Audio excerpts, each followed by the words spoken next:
Y'all know I'm here. I am here. I just wanted to share something with y'all real quick, like, let's see, for maybe 5 minutes. I feel privileged, man. I feel privileged to be getting undivided attention on my platform. I feel privileged, man. And I think I already put it in the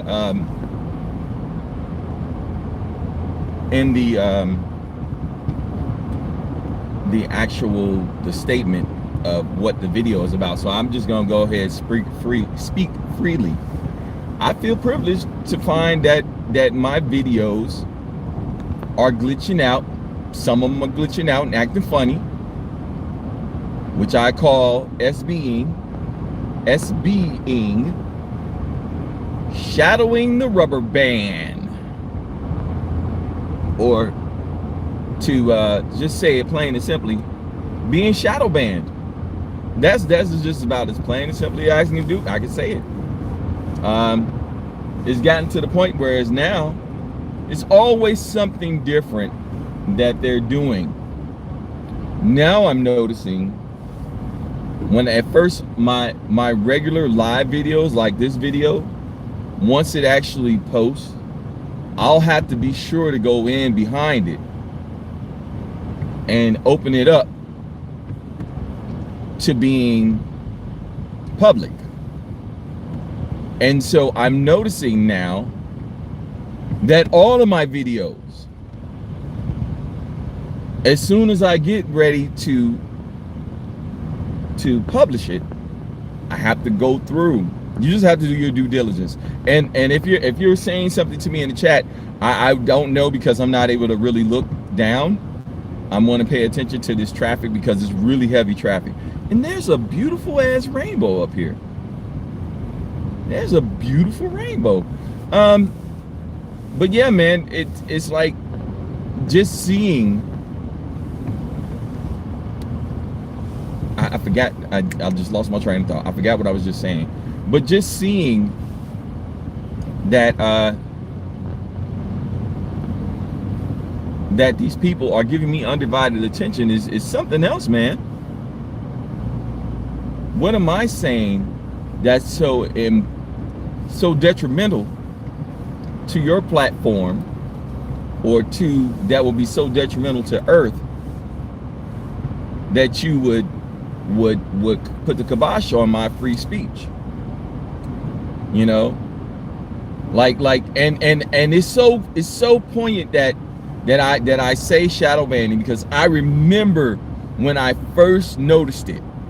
I have this video, and it's called the Big Iron video, because YouTube gives you the ability to be able to use people's songs, just a little snippet of their song. And so I used a little snippet of this of the Big Iron song. And this was the very first time that I realized I was shadow banned, because it was performing super duper well. Like, it had got up there. And then all of a sudden, when I went back to check on the video, I click into the video, and the video right now, it just glitches and moves to the side. But it at a certain point in time, when I went back to check on the video, it would glitch and skip forward to another one of my videos on my channel. Didn't matter what video it was, it would just skip forward to another video on my channel. And I was like, yo, what the fuck is this? That video still did wind up reaching just under 12,000 people, but yet still, even now to this day, that video is shadow banned. And so today I just happen to be going through my videos, and I'm starting to notice some of my videos will get up there, some of my videos won't. And it's always when I'm talking about stuff like this whole FBA stuff that's going on. This whole FBA stuff that's going on. This is stuff that we need to talk about. And they don't want us to literally have legit discussions about this stuff. And so I put a video up that's going to post at 5 o'clock that's talking about, is FBA a right-wing group. And I had to break it down. I had to explain it. I said, you know what? No, FBA is not a right-wing group. What FBA is doing, it's showing people from the continent that here stateside, the only reason they're able to come here without being automatically, what's the word? The only reason they're able to come here without automatically being strung up or something like that is because of all of the work that our ancestors put in and we put in for them to be able to come here and do that.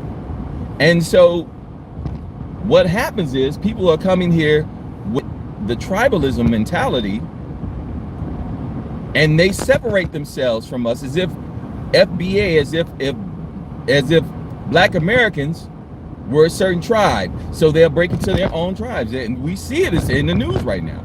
They're breaking to the Somalian tribe. They're breaking to the Ghanaian tribe. They're breaking to the Punta tribe or whatever the hell ever, you know. And when they break into all these different tribes over here, we have been trying to pull people coattails and tell them, you don't want to do that. What we have learned stateside is we are all Black and we need to stick together. We are all Black and we need to have each other's back. But a lot of people say, no, we don't want to do that. We're not. They treat us as if we are our own tribe here. And we see that with Bloods and Crips. Think about Bloods and Crips as a sub-tribe of African American / Black people / FBA.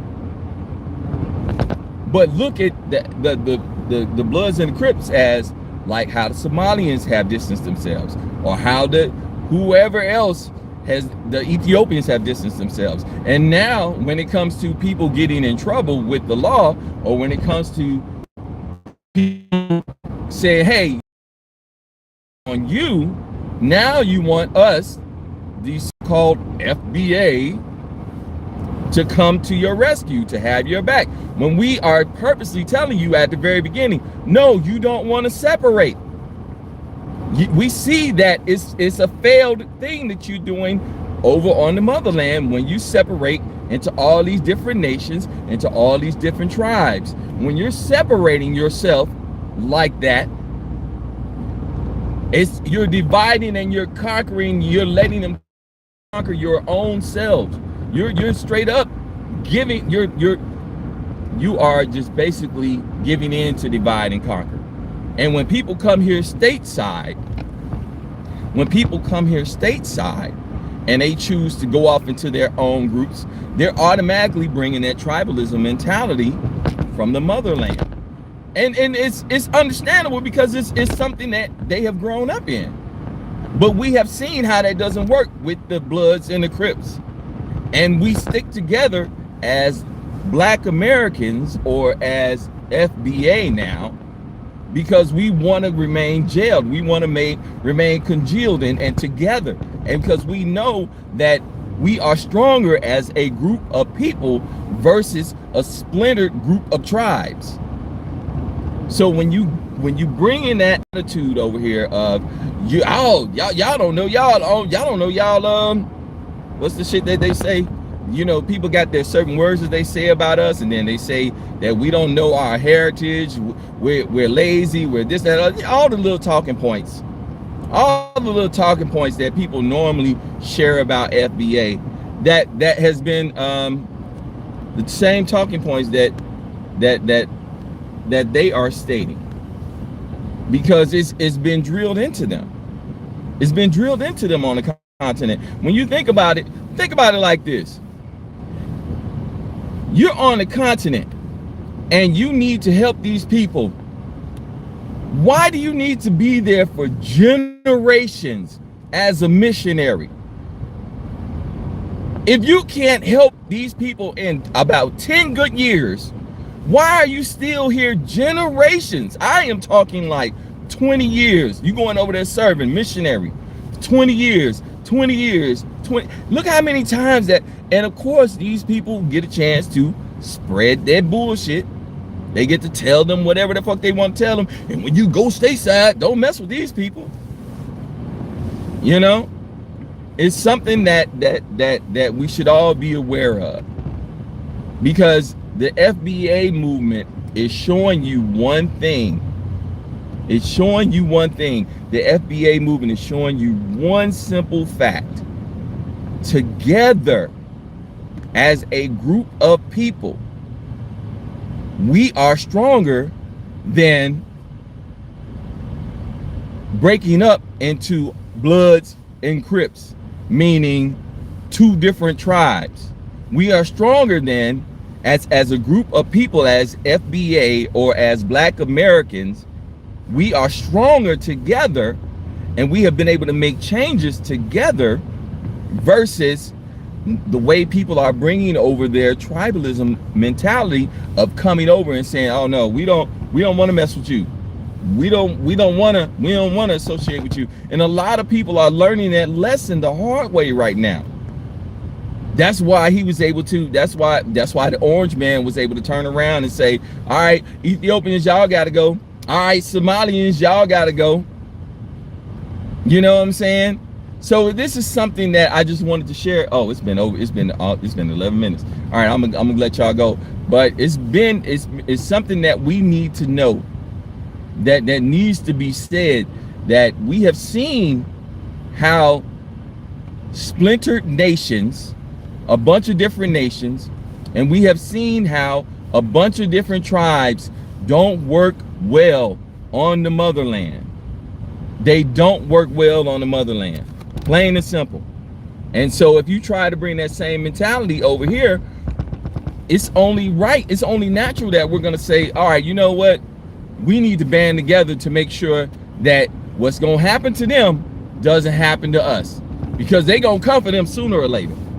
And sure enough, just as sure as we try to pull people coattails to saying, look, don't splinter off. Don't go into your own tribe and not link up with the FBA or link up with us Black Americans, because when you go into your own tribe and you don't want to link up with the people that have been here 400 plus years, that know this system well, then you get dragged into stuff like somebody coming to your specific area, and then they teach you how to finesse the system. And they only teach you how to finesse the system so that when it's time to collect on that debt, when it's time to let that propaganda shine, they've already set you up. They have already set you up to be the example. So that's just this, and that's just all. I just wanted to let y'all know about this here shadow banning that I'm under, and I wanted to let y'all know about why I think that people coming stateside, breaking off into their own, splintering off into their own groups and their own tribes and stuff like that, is just like repeating the same stuff you left your motherland for, meant to avoid. Because you came here for a better life, you came here for a better job, you came here to be able to move ahead. And if you come here with the same mentality that you had over in the motherland, where you're going to splinter off, and you don't want to band with all the brothers and sisters that look like you, that you can literally say, okay,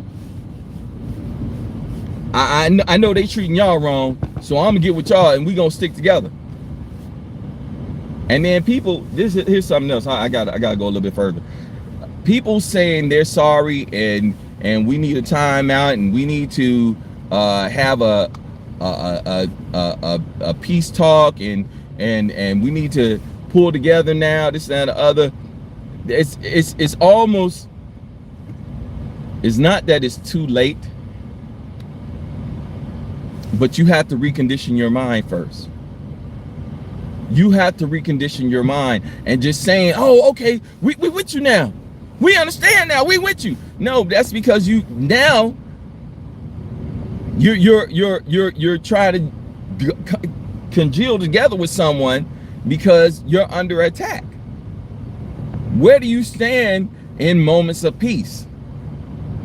When no one's attacking you, when you're making your money, when you have a job, you know, where do you stand during the roughest of rough times? Like me personally, I have been underemployed and looking for gainful employment since 2010. 2010. And no matter what, I'm not gonna sell my soul to these devils. I'm not gonna sell my soul to these energy vampires, to these agitators and these aggressors. Be mindful of what's going on around here. Be mindful that somebody's always looking. Somebody's always paying attention. Stay up out here. Stay safe out here. Stay true to yourself. I'll be careful. You do the same. I'm out. And thank y'all for the comments and thank y'all for saying hello. I'm out. Peace. Go back and look at the video. Go back and look at a lot of my videos that are being flagged to where they're not being shown to you. Just start going through my videos. Little by little, you're gonna find some content in there and that might make you say, oh shit, what the fuck? You might find some content in there that's gonna pull your coattail. It's the same as we attempt to pull people coattails when they come over here and we say, hey, look, don't splinter off into your own tribes. Don't splinter off into your own nationality. Stick with us. Be congealed with us FBA, with us black people. But we've been told no for the longest. We've been told no for the longest. So now saying, okay, well, we get it now. That's far too little too late. Because saying that you get it now really isn't, it doesn't ring true. Because you haven't had a chance to decolonize your mind.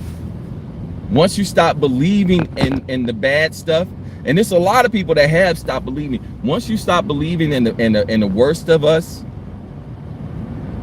and you start teaming up with us, they are afraid that you're going to start talking back to your people back home and start saying, hey, you know what? What if all of our nations started teaming up as one entire black continent versus a splinter of tribes and groups like my example of the Bloods and the Crips, and then the FBA, because the FBA is like a united Africa, and the Bloods and the Crips, much respect to them on whatever they doing, but they're looking more like two different tribes. And once those two different tribes get attacked and get told they got to leave the United States, like Somalia's, like the Ethiopians have been done, you know, once they tell you that you got to leave this here land, then you'll realize, hey, you know what? Maybe we should have stuck together as black people first, versus splintering off and doing your best to not be a part of the group that has paved the way for you to be able to come over and not be in harm's way. But that's it. That's all. I'll holler at you. Be safe out here. Peace.